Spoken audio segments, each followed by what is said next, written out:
Diplomatic Channel this week. Violence, mayhem and pandemonium on the streets of Ferguson, Missouri in the United States.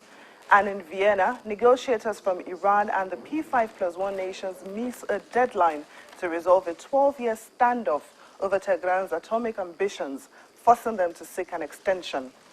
In Africa, a court in Egypt drops charges against former President Hosni Mubarak over the killing of 239 protesters during the 2011 uprising against him. Hello and welcome to Diplomatic Channel. I'm Temitope Fagbemi. A grand jury's ruling not to charge a police officer for killing a black teenager sparked violence in Missouri's St. Louis suburb and protests across the United States.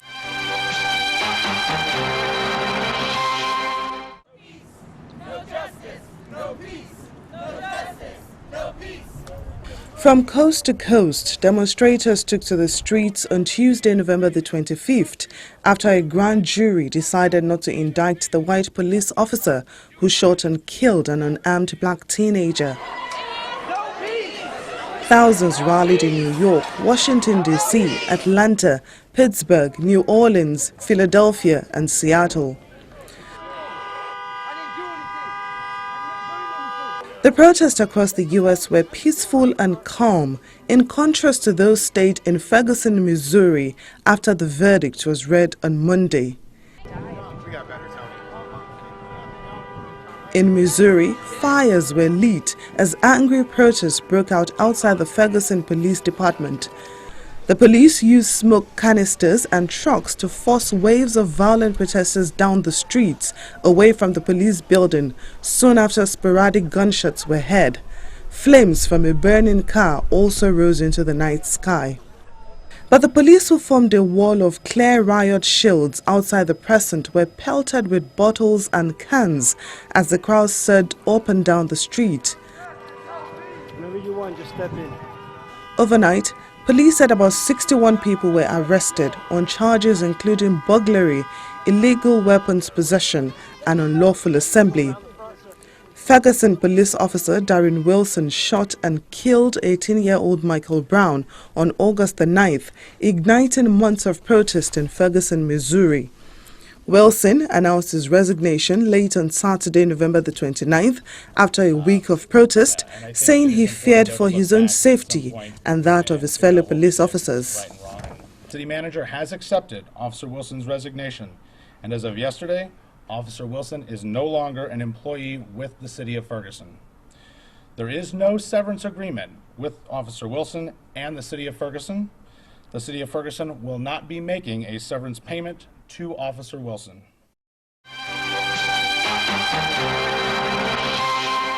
To get a better understanding of what went down in the United States last week, I spoke to our correspondent there, Ine Thompson, via telephone, and this is what we discussed. Well, yeah, first of all, there was protest after the grand jury decided that the Officer Darren Wilson, is not to be indicted. In Ferguson, it was very violent. There was burning of cars, shops, and all that. The first night, the police happened to intervene, and that's why there was a whole lot of stopping and cars. It is believed that these protests across the United States underscore the fact that racism still exists in the U.S. How true is this? Well, that is the opinion of some people. There are like three groups of people in all of this. A group of people believe it is a problem of racism, that because the guy was black and every black boy or girl, young man or young woman is being seen as a criminal, first of all, before they are given the chance to defend themselves. That's what a group of people think. But there's also the other group of people, blacks, who are saying that this is beyond just a race issue, that we the blacks are not presenting ourselves well. For instance, why should Michael Brown struggle with the police officer that he has also given the police officer an opportunity, to go violent on him? That the blacks generally are not doing their best to present a good image. Then there's also the other who think that it's an issue between police and the community, that the police are being brutal to the community. So it's not a matter of race, it's a matter of the police against the community. They want the police to be more accepting to the community and less violent when they're handling members of the community. So it goes just beyond the race issue. Okay. Well, let me ask you, what about the Nigerian community in the United States? Have you spoken to them? Have you been able to get their opinion on this? Yes, I've spoken to some Nigerians about it, and they're basically divided between also. They think that the blacks, because they are also blacks and all that, even though they're not directly involved in this, but they believe that if the blacks will do better, then they will have a better life. Then they will obey the rules or the laws of the land more. Then the police won't even have the opportunity to harass them in the first place. But I also want to note here that during the protest, it's not just the blacks that were involved in the protest. You also have whites, especially in schools, universities. You have a lot of whites also involved in it. Meanwhile, as violence continued to spread across the United States, reactions also began to pour in from the States and abroad.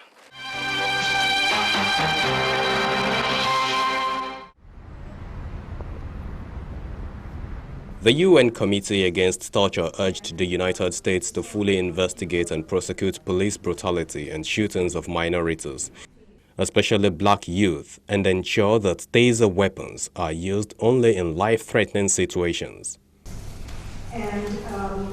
The panel's first review of the U.S. record on preventing torture since 2006 came in the wake of racially tinged unrest in the cities across the United States, sparked by a Ferguson, Missouri grand jury's decision not to judge a white police officer for the fatal shooting of an unarmed black teenager. We have reports of widespread excessive use of force by the police, and this gives rise to concern, of course, and also that some vulnerable groups, including ethnic groups, blacks, have been particularly targeted by this force. And for this reason, the committee feels that there's a need for investigation and prosecution of all cases of police brutality and excessive use of force. Earlier, as the riots in Ferguson, Missouri erupted, President Barack Obama asked Americans to be constructive by engaging in debate about racial tensions and law enforcement. He also said demonstrators who engage in criminal acts should be prosecuted. As many of you know, a verdict came down, or a grand jury made a decision yesterday that upset a lot of people. And as I said last night, the frustrations that we've seen are not just about a particular incident.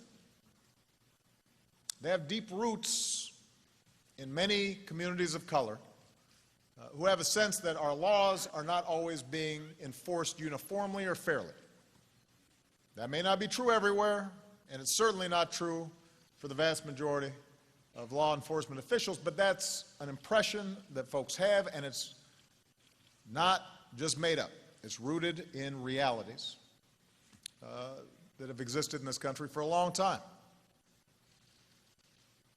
Now, as I said last night, there are productive ways of responding and expressing those frustrations, and there are destructive ways of responding. Burning buildings, torching cars, destroying property, putting people at risk, that's destructive, and there's no excuse for it. Those are criminal acts. And people should be prosecuted if they engage in criminal acts. Meanwhile, several celebrities also took to the social media to express their opinion. Singer Pharrell Williams tweeted, "I'm heartbroken over the news of no indictment in Ferguson.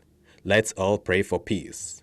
Basketball legend Magic Johnson said, "We must work together to stop the unnecessary loss of young men of color. Justice was not served in Ferguson." And Girls creator and star Lena Dunham tweeted, "All my love is with the family of Michael Brown. I applaud their strength and courage, mourn their loss, pray they see justice and change." The killing in Ferguson, a predominantly black city with a white-dominated power structure, underscores the sometimes tense nature of U.S. race relations.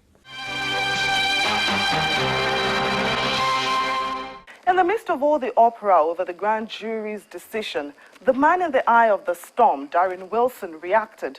He says his conscience is clear and what happened had absolutely nothing to do with racism.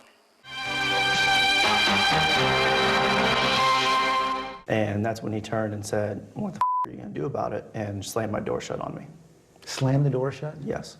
I used my door to try and push him back and yell at him to get back.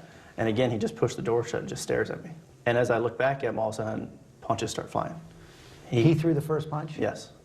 He threw the first one and hit me in the left side of my face. Because, you know, some of the witnesses have said that they saw you trying to pull him into the car. That would be against every training ever taught to any law enforcement officer. I don't know what or how many hit me after that. I just know there was a barrage of swinging and grabbing and pulling for about 10 seconds. And then what? I had reached out my window with my right hand to grab onto his forearm because I was going to try and move him back and get out of the car to where I'm no longer trapped. And when I felt it, I just felt the immense power that he had. I mean, the way I've described it is it was like a 5-year-old holding on to Hulk Hogan. That's just how big this man was.